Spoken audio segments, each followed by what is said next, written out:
쿠알라룸푸르에서 노현지 통신원이었습니다.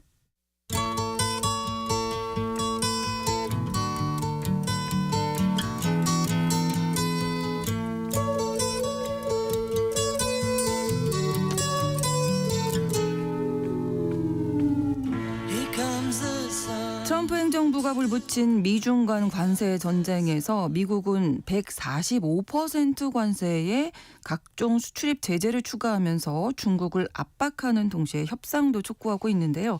하지만 중국은 요지부동입니다. 심지어 미국이 밀리고 있다 이런 지적까지 나오고 있는 상황인데요. 미국과의 관세 전쟁에 중국이 어떻게 대응하고 있는지 오늘 살펴보겠습니다. 한겨레 신문 정익희 선임기자와 함께합니다. 어서 오십시오. 안녕하세요. 자, 145% 숫자가 너무나 커서요.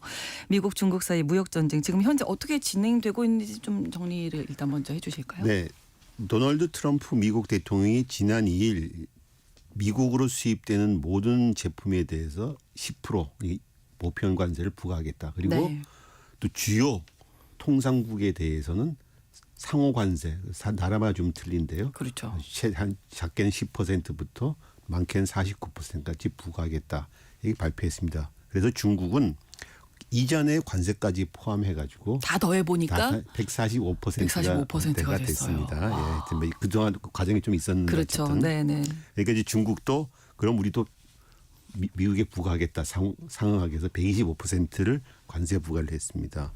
그래서 이제 이 본격적으로 145%가 발효되는 게 9일부터인데 상호 관세 네. 발효가 9일 아침에 그냥 보류시켜 버렸어요. 모든 상호 관세를 네. 90일간. 그런데 오직 중국만 예외를 시켰습니다. 그래서 중국은 145%로 그냥 간다. 네. 이렇게 됐습니다. 그러니까 중국 그리고 이제 특정 부품에 대해서 중국의 수출이나 이런 것도 제한하고요. 예. 그러니까 중국도 지난 4일 첨단 제품 및 방위 산업에 필수적인 히토리라는 게 있죠. 히토리 수출도 제한하고 미국의 군수 기업에 대한 제재도 하고 미국 비행기 회사 보잉이 네. 중국에 파는 것도 못 팔게 하고 이게 대응을 했습니다. 그러니까 네. 백악관도 지난 16일 이런 발표를 했어요. 대중국 관세율이 145%가 아니라 최대 245%까지 올라갈 수 있다. 이런 자료를 발표를 했어요. 네. 왜냐하면은 바이든 행정부 때 특정 부품들 즉 주사기 이런 거에 대해서는 관세가 100%가 붙는데 이 100%에다 145%를 더하니까 245%. 물론 단어 특정 부품에 대해서는 네. 올라갈 수 있다 이렇게 하는 거죠. 그러니까 중국 외교부가 다음 날 네. 미국이 관세 숫자 노름을 하고 있다. 이런 거 계속 한다고 해서 우리는 대응하지 않겠다. 네. 이렇게 말을 했습니다. 중국은 앞서도 관세율을 더 높인다는 것이 이제 아무런 의미가 없기 때문에 우리는 더 이상 대응하지 않겠다 얘기했습니다. 실제로 경제학자들도 관세가 50%가 넘어가면 네. 그다음부터는 이 교육을 안 하겠죠. 때문에 네. 일단 아무리 올려봤자 아무 의미가 없다는 거죠. 이런 얘기를 했습니다. 네. 그러니까 기본적으로 양국이 지금 협상하려는 의지가 안 보이거든요. 네, 협상은 실마리를 좀 찾지 못하고 있는 것 같아요. 백악관이 대중국 관세는 245%다 이렇게 발표하기 이틀 전에 네. 캐롤라인 레비 백악관 대변인은 이런 말을 했습니다. 공은 이제 중국 쪽에 넘어갔다. 중국이 우리와 거래를 해야 한다. 트럼프 대통령께서 다시 한번 중국과의 거래 열려 있음을 분명히 밝혔다. 이렇게 하니까 중국과 대화하고 싶다. 중국이 빨리 우리한테 연락해라. 협상을 촉구해라 이런 얘기죠. 네. 하여튼 중국 쪽에서는 관세 전쟁을 시작한 이후로 시진핑 중국 주석이 먼저 나서서 트럼프에게 전화를 해라. 그래서 협상을 요청해야 된다. 이런 얘기를 주장을 계속 해왔습니다. 네. 근데 중국이 절대 꼼짝도 않고 있으니까. 네. 그러니까 안 되니까 이제 미국이 다시 또 관세는 245%다 그렇죠. 이렇게 이제 협박을 한 거죠. 네. 그래도 우리는 꿈쩍하지 않겠다라는 메시지를 계속 보내고 있으니까 이게 협상이 전혀 안 되겠네요. 네. 예. 미국 쪽 입장은 어떻습니까? 좀 급해 보여요, 사실. 그러니까 지금 상황에서. 시진핑이 먼저 전화해야 된다 이런 얘기 자꾸 하는 거죠. 전화할 생각이 없는데. 스콧 베센트 미국 재무장관 이런 말을 했습니다. 포커 게임을 들어서 중국이 지금 포커 게임 하는 와중에 제일 낮은 패를 들고 있다. 즉 포커 게임 제일 낮은 패가 숫자 2개 2가 적혀 있는 카드 2장 두고 있는 거 그걸 투 원페어라 그러는데 그걸 들고 있다. 갖고 있을 뿐이다. 별로 좋지 않은 패를 들고 있다. 아니 제일 낮은 패다. 네. 이 싸움을 격화하게 되면은 중국은 손해를 본다. 그래서 그러면서 이런 이유를 들었어요. 중국이 우리한테 수출하는 것 중국 우리한테 5을 수출하면은 네. 우리는 중국에 하나밖에 수출 안 한다. 그러니까 지금 중국이 우리한테 중국이 불리하다 이런 얘기죠. 5배나 많이 수출을 네. 하기 때문에 우리한테 네. 우리가 관세를 갖다 매기게 되면 중국이 많이 피해를 볼 피해를 것이다. 볼 것이다. 이런 얘기를 한 거죠. 네. 그러니까 무역전이 갈수록 격화될수록 중국이 불리하고 우리가 유리하다. 뭐 이런 주장을 핀 거죠. 좀 돌아가는 판을 보면 그래 보이지는 않는데 정말 그렇습니까? 미국의 주장대로? 그 베센트 주장에 대해서 시장이나 경제학계 쪽에서는 뭐 아닌 것 같은데 이런 반응을 보입니다. 이제 네. 그 애덤 포슨이라고 하는 미국 유명한 경제학자 피터슨 국제연구소 소장인데요. 네. 지난 9일 포린 어페어즈에 이런 기고를 했습니다. 무역 전쟁에서 패배하기는 쉽다. 이 기고가 상당히 요즘 회자되고 있어요. 무슨 말이냐 그러면은 베센트의 주장과 달리 무역 전쟁이 격화되면 중국이 더 유리하다 이런 주장을 한 겁니다. 이 사람들은 네. 이제 게임 이론에서 확전 우위라는 것이 있는데 두 사람이 대결을 할 때 대결이 격화될수록 네. 상대방이 더 피해를 받게 되면은 그쪽 피해를 주는 쪽이 확전 우위에 있다. 그러니까 싸움이 격화될수록 더 우위에 쓴다 된다는 네. 거죠. 이제 베센트의 주장은 미국이 확전 우위를 갖고 있다는 건데 애덤 포즈 현실은 그래 보이지 애덤 않는다는 포즈는 거죠. 반대로 네. 중국이 확전 우위에 있다 이런 얘기를 한 거죠. 왜냐하면은 미국은 중국한테 의약품부터 시작해서 방위사통 부품까지 대체할 수 없거나 혹은 국내에서 제조하려면 시간과 돈이 훨씬 많이 드는 물품들을 수입하고 있습니다. 예. 중국 입장에서는 이 수출품들이 미국으로 못 가면 다른 국내에서 소비하거나 다른 팔러를 팔거나 혹은 좀 돈을 좀 못 버는 수준인데 네, 네. 미국은 치명적인 타격을 입는다는 거죠. 왜냐하면 필수품이 없어지게 되니까 그렇죠. 당장 급하고 또 가격이 치솟게 되고 이렇게 네. 되는 거죠. 그래서 무역 전쟁을 할 적에 이 유리한 쪽은 무역 수지 흑자국이지 적자국이 아니다 이런 얘기를 했습니다. 그래서 2024년 미국은 중국한테 1,992억 달러를 수출하는데 네. 중국은 미국에 4,625달러를 수출하고 있습니다. 중국이 약 2,633억 달러를 더 많이 수출하는 거죠. 그러니까 예. 그만큼 중국이 더 유리하다는 얘기를 이제 하는 겁니다. 파이낸셜 타임즈의 그 컬럼니스트 기디언 네커먼이라는 유명한 경제학자도 네. 미국이 자선사무로 중국한테 물건 수입하는 게 아니다. 미국이 원하기 때문에 그렇죠. 중국이 필요가 있다. 중국이 만드는 건 미국이 원하기 때문에 예, 수입하는 거다. 그래서 이 관세 포커 게임에서 미국이 훨씬 약한 패를 쥐고 있다. 트럼프와 미국이 이를 명확히 깨달는 것이 늦어지면 늦어질수록 손해는 더 커질 것이다. 이런 얘기를 했습니다. 네, 네. 지금 약한 패를 가지고 있는 건 중국이 아니라 미국이다. 네. 경제학자들은 이렇게 보고 있는 건데 구체적으로 어떤 상품에서 중국이 이렇게 강한 패를 가지고 있는지 살펴보겠습니다. 우리가 제일 대표적인 상품 스마트폰 있지 않습니까? 그렇죠. 미국에선 이 휴대폰의 절반이 스마트폰인데 아이폰이죠. 아이폰인데 아이폰의 80%가 중국에서 만들어지고 있습니다. 그리고 전 세계 에어컨의 거의 90%, 선풍기의 44분의 3이 중국에서 만들어지고 있습니다. 네. 미국에서 쓰는 에어컨과 선풍기는 대부분 중국제로 보면 되죠. 그렇기 때문에 이번 여름이 덥지 않아야 된다, 알길 기대해야 된다. 이제 이런 말이 나옵니다. 네. 무역전이 계속되면은 에어컨값, 선풍기값이 비싸질 테니까. 그렇죠. 또 미국이 수입한 인형과 자전거의 75%는 중국에서 만들고 있습니다. 무역 전쟁이 크리스마스 이전에 끝내야지 그렇지 않게 되면 크리스마스 때 선물로 선물값이 씻어질 거다. 예, 이렇게 또 예상하는 그 중국 경제 전문가이자 베이징 주재 유럽 연합 상공회의 소장을 지냈던 아서 크로보 뉴욕대 경영대학원 교수는 네. 이런 말을 했습니다.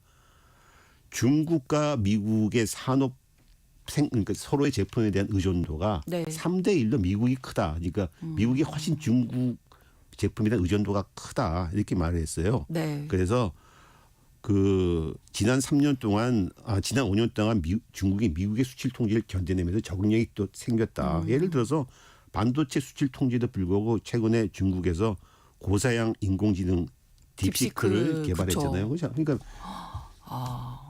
중국이 훨씬 더 경쟁력이 있을 수 있다는 거죠. 그렇군요. 양국의 이런 수출입 시장 규모를 비교를 해봐도 중국이 지금 유리하다 이런 지적도 있다고요. 그렇습니다. 이제 중국의 수출은 2006년도에 국내 총생산 대비 36%에 달했습니다. 네. 그런데 현재 2023년 현재는 18.9%로 떨어졌습니다.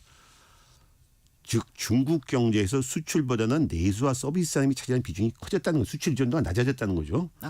반면 국제 경제에서 중국이 차지하는 몫은 커졌습니다. 그렇죠. 2004년 중국 제조업은 전 세계 생산의 9% 정도를 차지했었는데 2023년에는 거의 30%로 증가해서 세계 1위 제조 국가가 됐습니다. 네. 중국 제조업 부가가치는 미국, 일본, 독일, 인도 4개국을 합친 것보다 크고 미국의 17%를 크게 앞서고 있다고 합니다. 네.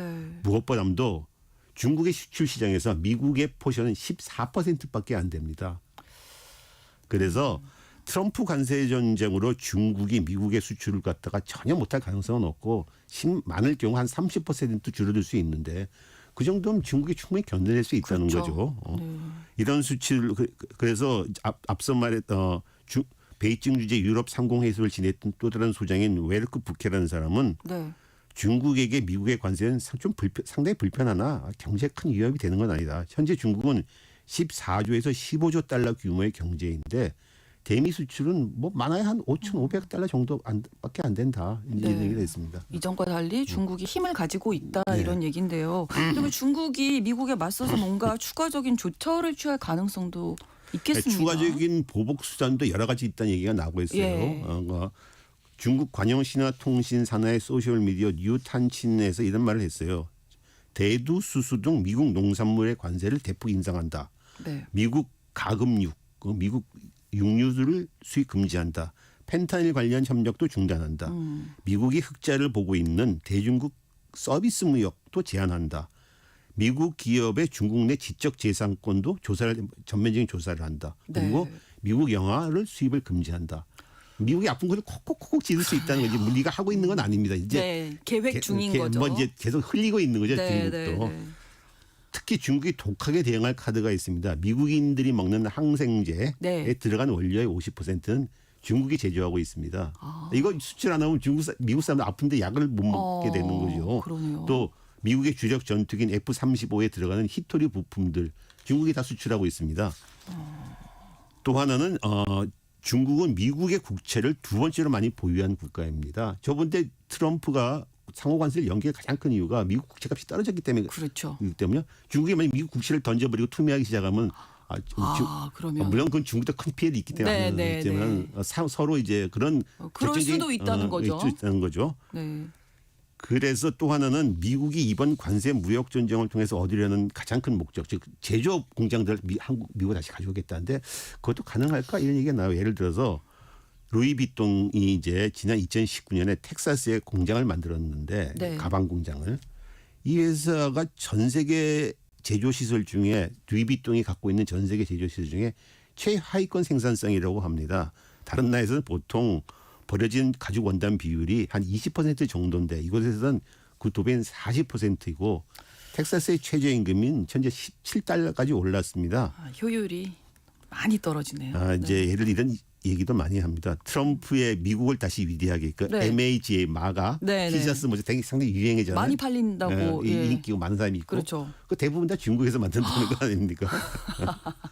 참. 네. 그리고 또 하나 미국인의 50%는 관세는 수출업자가 내는 돈이다 이렇게 생각하고 있다고 합니다. 이거 중국 관세를 올리면 중국 사람이 돈을 낼 거다. 관세는 수입업자가 일단 문제가 되고 그걸 갖다 소비자한테 전가시켜 버리죠. 그렇죠. 이런 생각을 하는 사람이 특히 트럼프를 지지한 사람들이 많다고 합니다. 그러니까 뭐 관세 전쟁에도 우리가 이길 거다 이런 생각을 하고 있는 거죠. 근데 현실은 그렇지 않다는 게 계속 나오고 있어서요. 네. 일단 양국이 좀 협상을 하기는 해야 할 것 같은데 왜 이렇게 협상이 지지부진한 건지. 그렇죠. 양국 예. 모두 협상해서 이 문제를 해결해야 된다는 생각은 다 있죠. 그렇죠. 예를 들어서 베센트 미국 재무장관도 네. 이런 말을 했습니다. 현재 미중 관세가 계속 유지될 것이라고 생각하는 사람 아무도 없다. 뭐 협상해서 끝내야 된다 이런 뜻이죠. 그렇죠. 네, 네.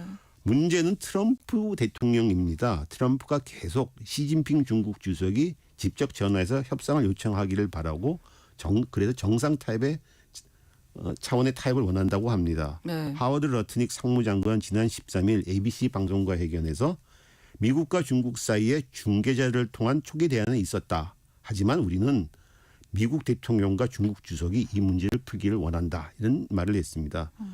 정치 매체 폴리티코가 지난 19일 이런 보도를 했습니다. 트럼프 대통령이 시진핑 주석과 1대1 대화를 고집하고 있어서 이것이 양국 간 무역 전쟁을 심화시킨다. 그리고 다른 외교 노력도 노력에 대해서도 지장을 주고 있다, 방해를 받고 주고 있다는 얘기를 했습니다. 트럼프 대통령이 베이징에 있는 중국 당선자와 김정은을 모색하는 것을 백악관 당국자에 전혀 지시하지도 않고 있고 네. 중국과 대화를 이끌 누구도 임명하지 않고 있다고 합니다. 근데 문제는 앞서 말한데 중국 쪽은 먼저 할 생각이 지- 전혀.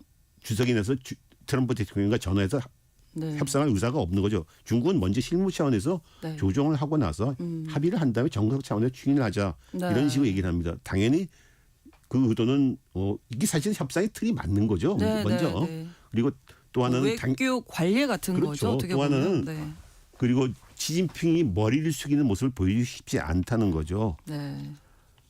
또 중국 쪽은 이제 미국과의 무역 협상을 동의하기 전에 먼저 트럼프 행정부 강요들이 중국에 가했던 여러 가지 모욕적인 발언들에 대해서 취소하고 제재를 가해야 된다.